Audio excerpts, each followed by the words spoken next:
Les paroles que nous prononçons ont un pouvoir que beaucoup de croyants ignorent ou sous-estiment. Dieu dit que la lumière soit, et la lumière fut. La première chose que Dieu a faite fut de parler. Ce que tu vis aujourd'hui, mon ami, est souvent le fruit de ce que tu as cru et dit hier.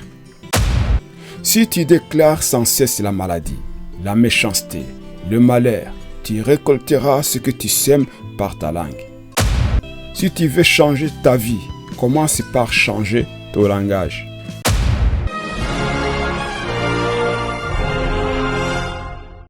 Gloire à Dieu. Alléluia. Je vous salue encore au nom de notre Seigneur Jésus-Christ. Que la paix de Dieu soit avec vous aujourd'hui. Aujourd'hui, nous allons encore partager la parole sur la puissance de nos paroles.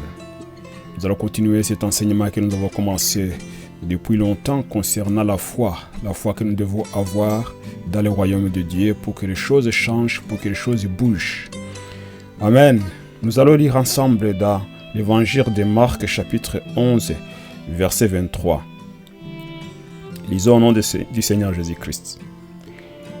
Je vous l'ai dit en vérité, si quelqu'un dit à cette montagne, ôte-toi de là et jette-toi dans la mer, et s'il ne doute point à son cœur, mais croit que ce qu'il dit arrive, il le verra s'accomplir. Gloire à Dieu. Les paroles que nous prononçons ont un pouvoir que beaucoup de croyants ignorent ou sous-estiment. Jésus nous enseigne ici une vérité spirituelle puissante. La foi exprimée par la parole peut déplacer les montagnes. Pas simplement les montagnes physiques, mais aussi celles de la maladie, des dettes, du découragement, du péché, de la peur ou des impossibilités. Nous voyons dans la Bible que Dieu a créé toutes choses par sa parole. Lorsque nous lisons Genèse chapitre 1er verset 3, la Bible dit « Dieu dit que la lumière soit, et la lumière fut. » La première chose que Dieu a faite fut de parler. L'univers n'a pas été façonné par des mains, mais par une parole pleine d'autorité. Nous sommes créés à l'image de Dieu. Ce que nous lisons dans Genèse chapitre 1er verset 26. Ce qui veut dire que nos paroles ont elles aussi un pouvoir créateur ou destructeur. Hébreux chapitre 11 verset 3 nous dit ceci. C'est par la foi que nous reconnaissons que le monde a été formé par la parole de Dieu. Par la parole de Dieu. En sorte que ce qu'on voit n'a pas été fait de choses visibles. Ce que tu vis aujourd'hui, mon ami, est souvent le fruit de ce que tu as cru et dit hier. Il est temps de réaligner nos bouches avec la parole de Dieu. La bouche, c'est un instrument de vie ou de mort. C'est ce que dit le Proverbe 18, verset 21. La mort et la vie sont au pouvoir de la langue. Quiconque l'aime en mangera les fruits. Ce verset est fort. Il dit littéralement que les paroles peuvent créer la vie ou la mort. Si tu déclares sans cesse la maladie, la méchanceté, le malheur, tu récolteras ce que tu sèmes par ta langue. Inversement, si tu déclares la promesse, la guérison, la restauration, la paix, tu actives le royaume de Dieu dans ta vie.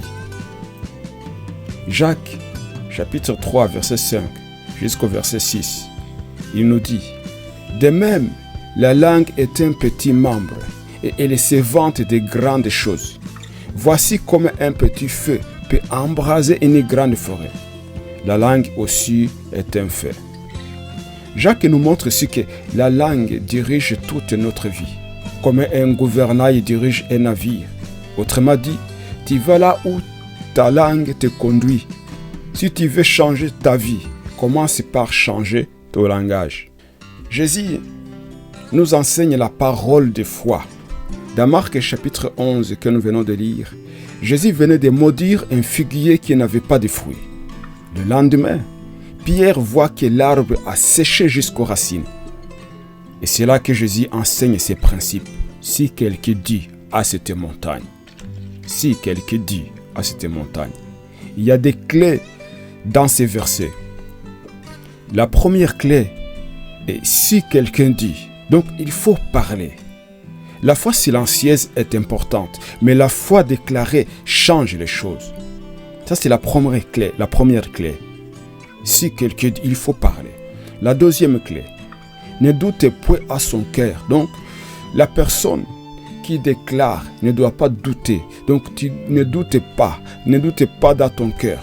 Il faut une foi ferme, enracinée et convaincue.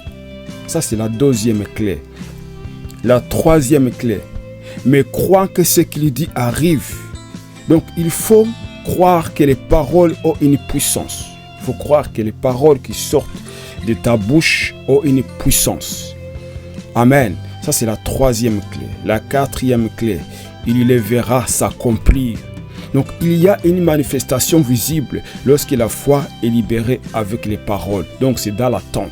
Ce que je dis, ce que j'écris, ce que je dis, ce que j'ai confessé, je dois m'attendre que ça arrive, que ça s'accomplisse. Amen. Donc, il y a une manifestation visible lorsque la foi est libérée avec les paroles. Gloire à Dieu. Donc, Jésus utilisait cette puissance constamment, la puissance de la parole.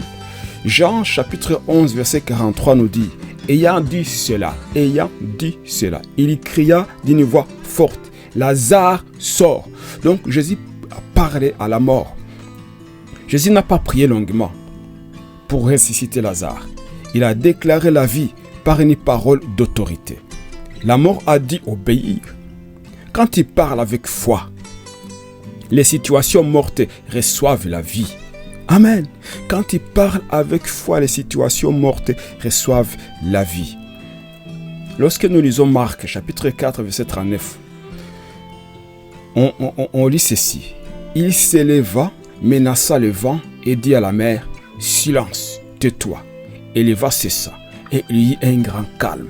Jésus a parlé à la mer, il a parlé au vent et il l'a menacé. Il menaça le vent et dit à la mer, silence, tais-toi. Et le vent cessa. Amen. Même les éléments obéissent à la voix de Jésus. Et souvenez-vous que Jésus a dit, comme mon Père m'a envoyé, moi aussi je vous envoie. L'apôtre Paul a dit, l'esprit qui a ressuscité Jésus-Christ des morts, c'est le même esprit que nous avons. Amen. Jésus a dit encore, ceux qui croiront en moi feront les mêmes choses que je fais. Il nous a transmis cette autorité. Jésus nous a transmis son autorité. Pas pour la contempler, mais pour l'utiliser. Pas pour la garder dans les tiroirs, mais pour l'utiliser. Pas pour la dire, tout simplement la vanter, mais pour l'utiliser. Amen.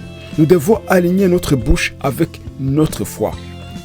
Romains chapitre 10, verset 10 nous dit, « Car c'est en croyant du cœur qu'on parvient à la justice, et c'est en confessant de la bouche qu'on parvient au salut. » Même le salut commence par la foi dans le cœur et la confession de la bouche. Donc mon ami, ne dis pas « je n'ai rien, je n'y arriverai jamais, je suis nul ».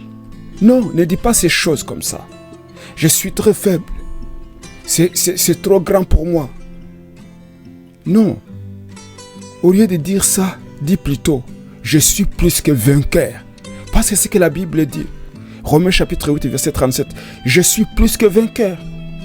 Je puis tout par celui qui me fortifie. » Philippiens chapitre 4, verset 13. « Je suis guéri par les maîtrisures de Jésus. » Amen. Ésaïe 53, 5.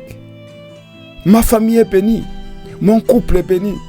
Mes enfants sont bénis. Mes affaires sont bénies. Je prospère. Amen. Je verrai la gloire de Dieu. » Change ton langage, dis des choses positives. Les choses positives, ce sont des choses que nous trouvons dans le royaume de Dieu. Les choses négatives se trouvent dans le royaume des ténèbres. Amen. Amen. En tant qu'enfants de Dieu, nous devons parler aux problèmes, pas seulement à Dieu.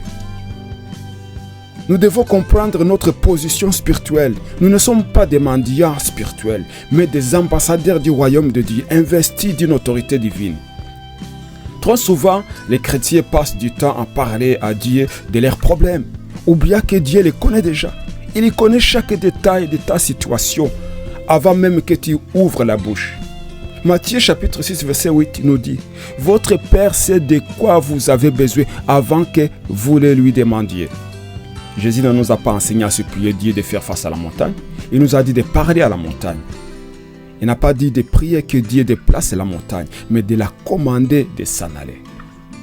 Ce n'est pas de l'arrogance spirituelle, c'est l'obéissance à l'ordre divin. Luc chapitre 10 verset 19.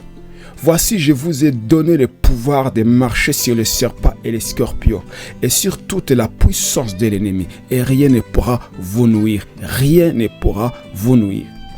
Tu as le pouvoir en toi par le Saint-Esprit. Si tu as l'Esprit de Dieu en toi, bien sûr. Alors parle à la maladie, parle à la dette, parle à la peur. Ordonne avec foi et autorité au nom de Jésus. Parler à Dieu est important pour recevoir la direction, paix et intimité. Mais parler au problème, c'est exercer la foi et l'autorité que Dieu t'a confiée. Amen. L'environnement spirituel répond à nos paroles. Ésaïe chapitre 55 verset 11 dit, « Ainsi en est-il de ma parole qui sort de ma bouche et ne retourne point à moi sans effet, sans avoir exécuté ma volonté et accompli mes desseins. » Quand il déclare la parole de Dieu avec foi, elle accomplit une mission, elle trouve intérêt spirituel, elle agit, elle produit du fruit. Amen. Parle à ta montagne, ne reste pas silencieux face aux défis. Parle avec foi, prophétise, déclare, ordonne. Tu n'es pas un mendiant spirituel, tu es un enfant du roi. Les montagnes de ta vie n'ont pas besoin de tes larmes, elles ont besoin de ta foi déclarée.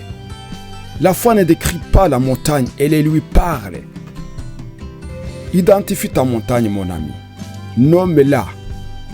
Peut-être c'est la maladie, la peur, la dette, le péché, la stérilité, le rejet. Trouve une promesse de Dieu qui l'a contredit dans la Bible. Déclare-la chaque jour avec foi. Pas pour convaincre Dieu, mais pour renforcer ta foi et relâcher l'autorité. Amen. Amen. Que Dieu vous bénisse et que les montagnes de vos vies se déplacent par la parole qui sort de vos bouches, par la foi.